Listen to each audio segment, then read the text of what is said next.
recuperación todos los años.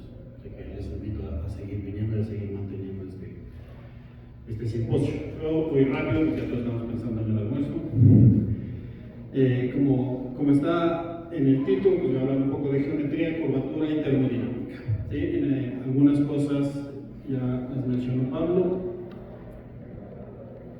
Sí. Y yo paso rápidamente sobre ellos. Todos han visto esta imagen famosísima de la primera foto de un agujero negro.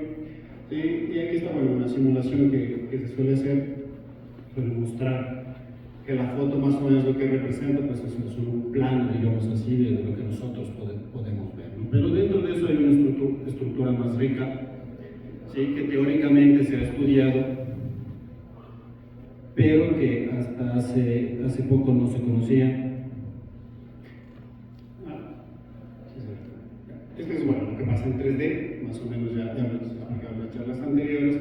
Toda la luz que llega al objeto, una parte se captura, digamos, en esa imagen, pues, y la otra se va, ¿no? Otra se captura y va hacia dentro del agujero, pero hay otra que se queda orbitando.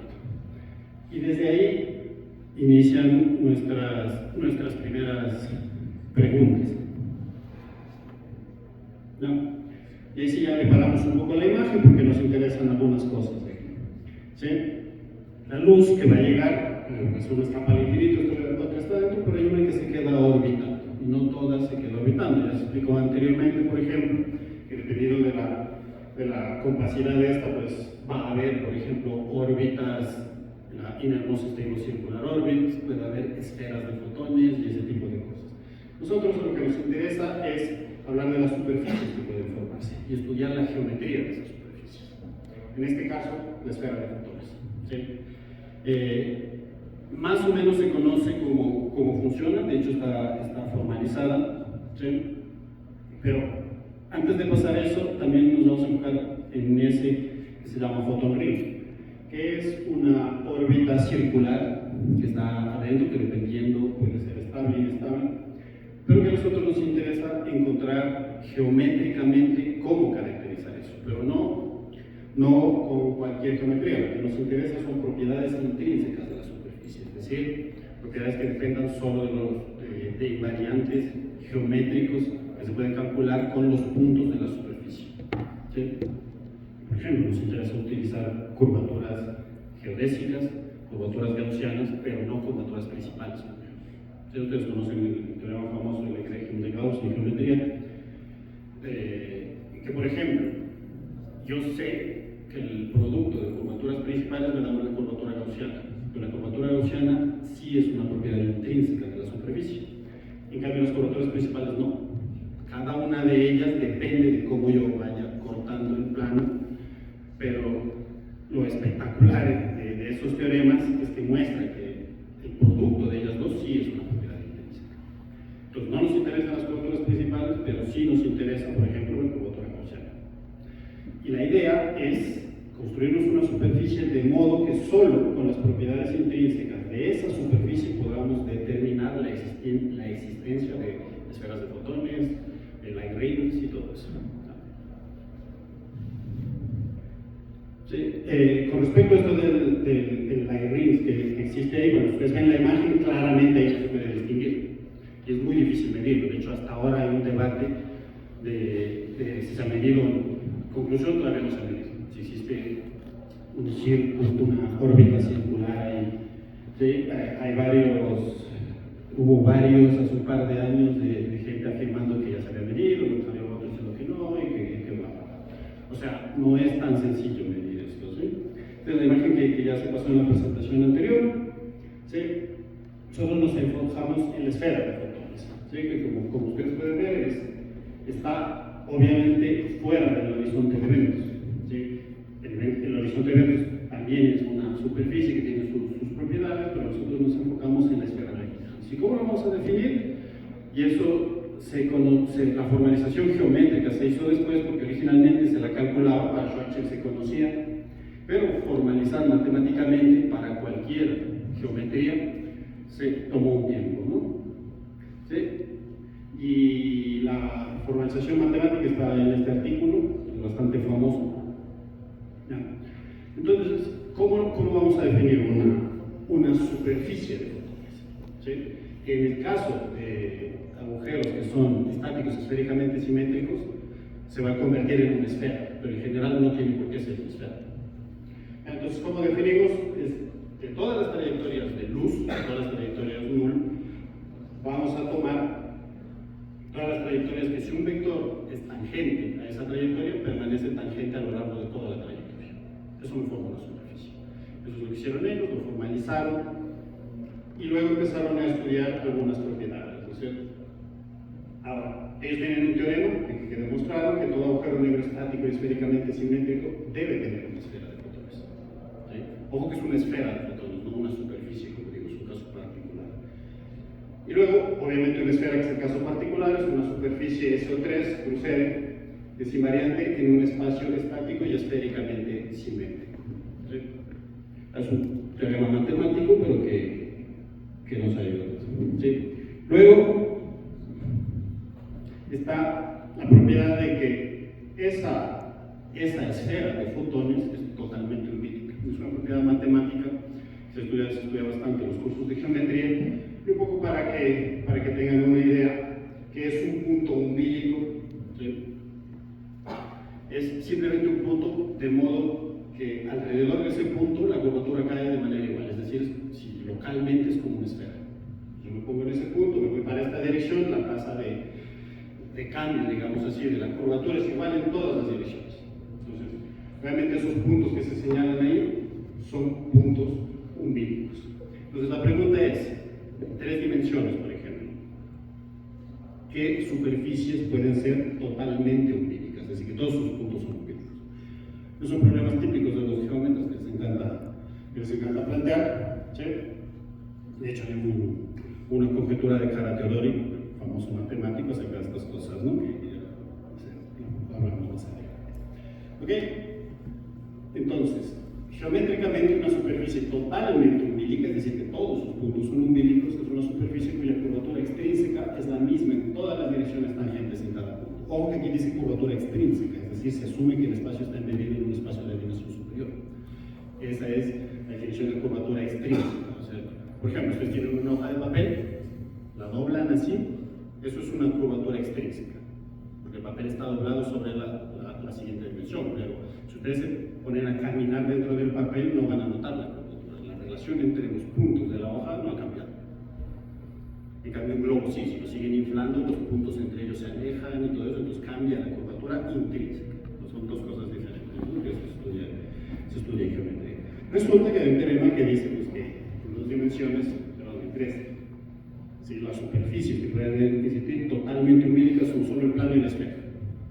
Y ya saben que 3 es un caso bastante particular en geometría, se estudia bastante, hay muchas conjeturas de las esferas, conjetura de Poincaré es una de las famosas, está la conjetura de Kara-Teodori, ¿sí? Que cualquier superficie suave topológicamente equivalente a una esfera en 3 dimensiones posee al menos 2 puntos umbilicos. Se ha demostrado matemáticos en 3 papers durante 4 años que fueron sacando, todos dicen que ya tenían la demostración, pero la fueron sacando para el último paper, sacaron en el 2024 porque se cumplían 100 años de la conjetura. Pero bueno, está demostrada, ¿no? Ahora, ¿qué tiene que ver esto? Pues porque la esfera de fotones es una superficie.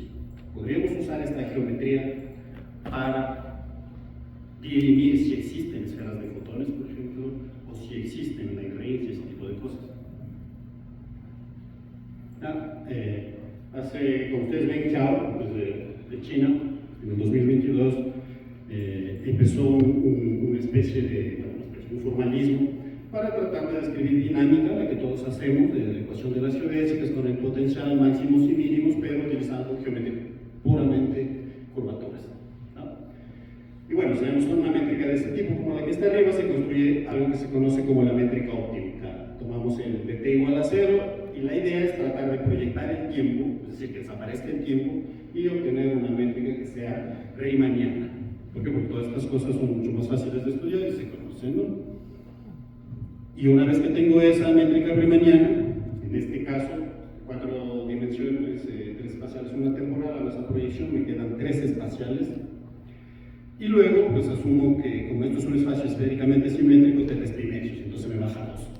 Entonces tengo una superficie. Y ahí se puede calcular curvaturas gaussianas, geodésicas, etc. Esto lo hizo él. ¿Sí? Aquí están las fórmulas que se desarrollaron, pero lo interesante de esto, bueno, aquí está un poco de geometría, que no va a entrar en eso, es un poco de geometría diferencial básica, para que le vean las formas, pero lo que nos interesa, algo digno de remarcar, es que si ustedes calculan la curvatura geodésica, recuerden que la curvatura geodésica se calcula de las curvas, no de las superficies. Entonces yo calculo la curvatura geodésica de una curva cualquiera. Si esa curvatura geodésica es cero, entonces esa curva es una geodésica. Esa es la definición. Pues cuando ellos hacen ese cálculo, en este caso bastante sencillo, evaluado en el pH, que es fotón, el radio de la esfera de fotones, lo que obtienes es esta expresión de E. Y esa expresión de E igualada a cero es la condición para la existencia de una esfera de fotones. Si yo resuelvo eso, encuentro el radio, y el caso de Schwarzschild me da 3 si mal no recuerdo, y esa es la esfera de fotones. Es decir, se obtuvo la condición para la existencia de la esfera de fotones. Recuerden que F es el factor de la métrica, utilizando solo el hecho de que la curvatura geodésica sea nula. No solo eso, luego calculando la curvatura gaussiana, en cambio que esa sí es de superficies, se puede estudiar estabilidad de eso. Solo estudiando el signo, si es positivo o negativo, se puede estudiar si esa órbita es estable o no es estable. ¿Ah? ¿Sí? Una pregunta, en este caso los fotones que hablas no son los fotones físicos, son cosas bien muy trayectorias, o sea, son muy geodésicas, no son fotones como... Sí, muy geodésicas. Sí, son las trayectorias. Pero son las trayectorias que siguen los fotones. ¿No importa su frecuencia, sus propiedades físicas, algo así, no? Este es un gráfico sacado de ahí, del paper de ellos, de la equivalencia, que lo que usamos generalmente es la ecuación radial de las geodésicas, uno estudia los potenciales, que es muy conocido, ¿no? Máximos, mínimos, para ver si la órbita es estable, pues es en un mínimo y ese tipo de cosas. En lugar de hacer eso, solo calculo curvaturas geodésicas y gaussianas, etc. Y aquí está la equivalencia. Esta diapositiva es importante. El método usual es este de aquí de la derecha, primera derivada, segunda derivada del potencial para ver si es estable o inestable. ¿Ya? Y en cambio, ustedes ven en el lado de la izquierda es el método que al final solo utiliza curvatura geodésica o gaussiana. No hay más, no hay potenciales, no hay nada. Y son propiedades de las superficies, ¿no? Pues para no detenernos mucho, en el paper ven ahí consultar hay un montón de ejemplos, todo eso se ha calculado utilizando las propiedades de las curvaturas. ¿Sí? Desde, por ejemplo, la estabilidad de la esfera de fotones, el radio y todo eso se puede calcular solo utilizando eso. Oscar, ¿Sí? una pregunta. ¿Puedes volver a la tabla? Sí. En la anterior. Esa equivalencia vale para espacios esféricamente simétricos, o sea, aparentemente, por lo que has enseñado, esféricamente simétricos estáticos, Sí. y también las formas que he puesto son siempre con una sola función de la métrica.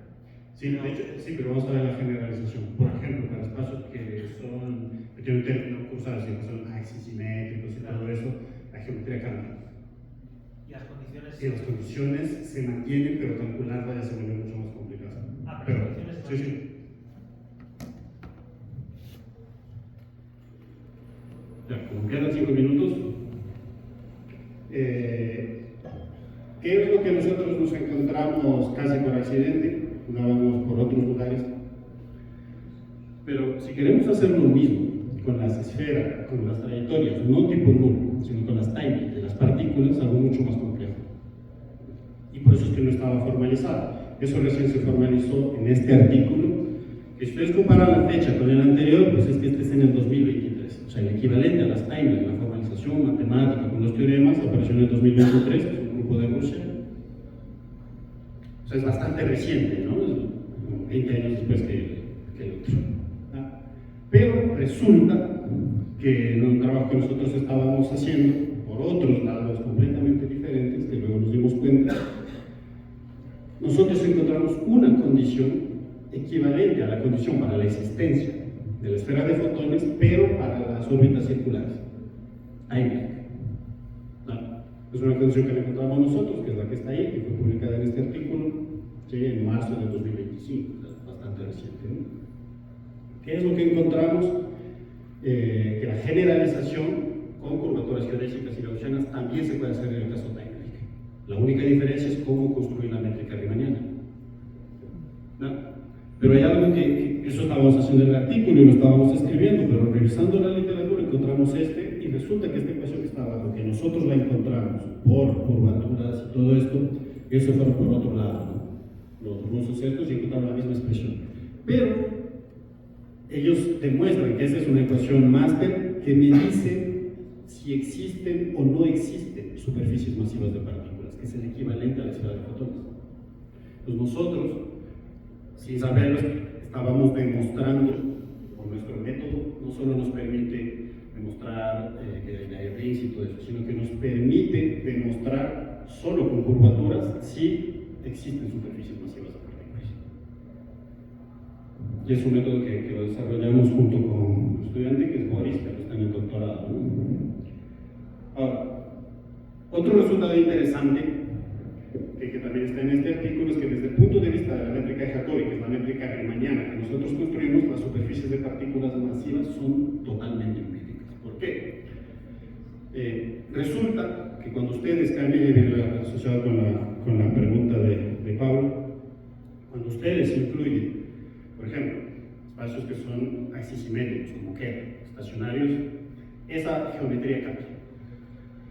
De hecho, ya la superficie de fotones de Kerr ya ni siquiera es una esfera. De hecho, se dice que es una superficie parcialmente umbilical, o sea que hay ciertas zonas que se parecen a una esfera. Cuando nosotros vemos desde la métrica de Jacobi, después de hacer la proyección, estas se convierten en totalmente umbilicas. Es un resultado súper interesante porque un mes después estos mismos rusos sacan otro artículo citándonos a nosotros, diciendo que hemos demostrado eso y que eso se puede usar, y sacan otro artículo construyendo eso formalmente y matemáticamente. Es un artículo súper interesante y ellos siguen sacando un montón de gente ahí. Entonces, para ya no alargar, lo que quiero dar la idea es de que si Schwarzschild es una esfera, conforme aumenta este parámetro de rotación, esa esfera se va deformando. Y ya no es totalmente umbilica, pues es parcialmente y tengo que utilizar otras técnicas. El problema es que las otras técnicas son complicadas. Cuando yo introduzco ese método, la métrica se te hace, ahí se hay una ecuación que no es, pero bueno, es lo que está acá abajo, solo que no la he borrado. Pero bueno, la métrica que está ahí es de tipo Randers-Finsler. Es una cosa mucho más rara. ¿Sabes? Que es una cosa entre lorentziana y riemanniana, como en la mitad. Y trabajar con eso es extremadamente complicado. Extremadamente complicado. Y claro, ahí se quedó, por eso es que las timelines para estacionarios todo nadie sabía. Resulta que con un colega argentino, Marcos Argañarás, en 2024, nosotros demostramos que se puede construir una métrica riemanniana y evitarse el problema de Randers-Finsler para aplicar las mismas técnicas, ¿no? Y luego, no solo eso, para estas superficies, este es un artículo que se publicó recientemente, hace un par de meses, también con Boris, es que se pueden recuperar las sombras y las superficies de partículas masivas para estos agujeros axisimétricos. Luego, como ustedes ven, es súper activo el campo. Gaño y Maeder en el 2025 también sacan que la curvatura gaussiana es proporcional al exponente de Lyapunov, y esa es la ecuación que está allá. Para las múltiples, esto es para las múltiples. Yao en el 2025 dice, bueno, para Randers-Finsler también funciona y se calcula, es un cálculo larguísimo, pero ellos demuestran que se puede hacer esto también. Mientras tanto, nosotros estábamos usando el formalismo que nosotros encontramos, ¿sí?, para hacer lo mismo, y ese es el artículo que está ahí en el 2025, Bermúdez Cárdenas, ¿no?, para el estacionario, funciona perfectamente también, es mucho más sencillo. Finalmente, y con esto ya se acaba, usando este formalismo hace un mes, algo así, el formalismo que desarrollamos con Boris, un grupo de China también muestra que existen transiciones de fase entre agujeros negros, y esto ya para técnica. Ellos demuestran que la curvatura gaussiana es proporcional al exponente de Lyapunov, eso es en los nulos, estos demuestran que ya no es proporcional. que hay para los timeline. Pues, ¿qué hacen? Casi todo el paper es desarrollar el formalismo que nosotros hicimos, explicando, para luego hacerse cálculo y decir que ya no es proporcional. Para la curvatura gaussiana, que nosotros, de hecho, estábamos trabajando en eso y esto ya nos ganaron, ya está publicado. Y muestran ahí también una relación ya con termodinámica, ¿no? Con esto, un poco el futuro de estas cosas tiene que ver con este artículo de Strominger en el 2022 que dice que, bueno, que el horizonte de sucesos no vamos a saber mucho cómo medir, fundamentalmente. Al menos ahora, y no sé si en el futuro, pero parece que hay mucha física dentro de este photon ring. Para nosotros, un photon ring en este formalismo es un cero de la curvatura geodésica. Si la curvatura geodésica tiene un cero, eso es un photon ring. Luego que forma una escala de fotones es otra cosa, ¿no? Pero es que nosotros encontramos el criterio equivalente no solo para un photon ring, sino para una timeline circular orbit, que es la versión timeline de esto. Ahora, hacer un espacio asintóticamente anti-DS, pues se va a hacer un poco de orografía, y en esto van estos artículos. Hay un montón, como ustedes ven, son artículos bastante nuevos, porque esto está como en boga, que es como estudiar la parte de la escala de fotones del layering para ver qué sucede en la frontera de ese y hacer un poco de orografía y esas cosas. Ok, nos quedamos ahí. Gracias. Gracias. Agradecemos mucho a Oscar Lazo por su presentación. Si tenemos algunas preguntas que queramos extender de algo más. En los dos casos, en el axisimétrico y en el esféricamente céntrico, solo han encontrado órbitas circulares para timeline. No, para nulo. Primero para nulo. Sí, pero para los timeline. Para las timelines se necesita más geometría, que son calcular la metalérgica de Jacobi. Y el problema está en cómo calcular eso. De la manera usual no funciona. Okay, Yo hago la manera usual y lo que sale es una gran desfiesta.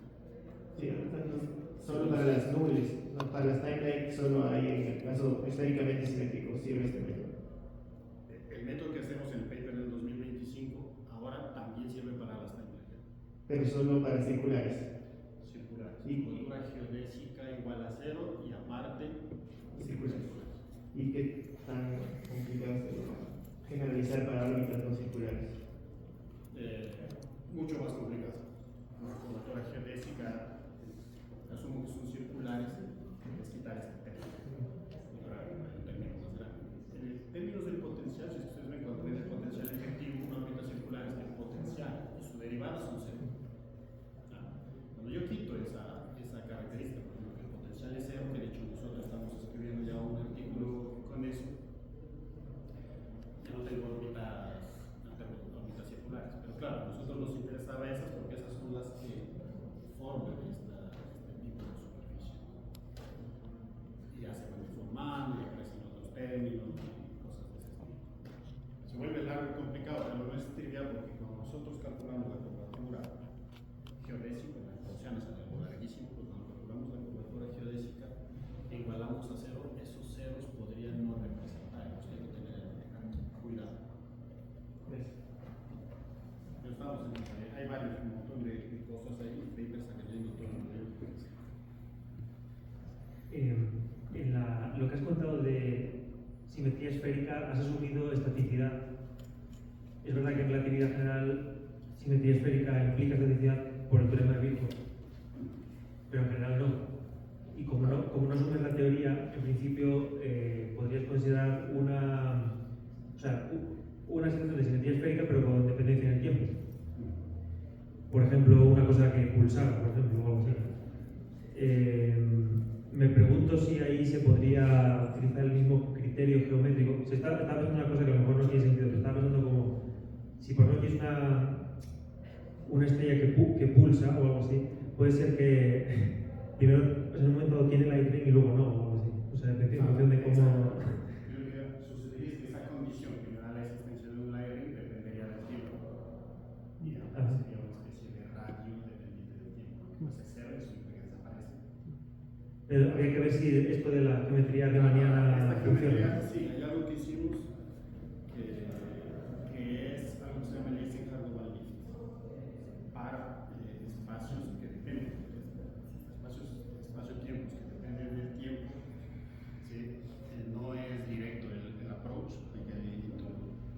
lift es agregarle una extra, una coordenada extra, y luego hacer esta proyección. Entonces yo tengo una geometría riemanniana más una constante.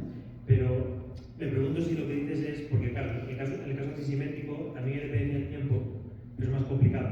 Yo digo una cosa más sencilla, yo digo una métrica que es diagonal en las coordenadas estándar que hacen explícitos los vectores de Killing, que son las que tú has puesto, solo que las dos componentes de la métrica, que tú en usted has puesto la misma, o sea, f uno partido por f y otro por dos, simplemente hay dependencia del tiempo. Sí, sí, es lo que digo. Vale. O sea, el problema con este término tipo Kerr, que son estacionarios y todo eso, aparece en la geometría, pues sale Rand Finsler y todo eso. Lo que te digo es simplemente estático, pero ahora las componentes dependen del tiempo. Para ese problema se agrega una cosa que se llama Eisenhower lift, que es como subir esa cosa, agregarle una coordenada extra ficticia y luego hacer la proyección y funciona en algunos casos. Nosotros hicimos en alguna con unos agujeros de gusano o algo así, y en caso no funciona. Ok, muchas gracias. Agradecemos de nuevo a los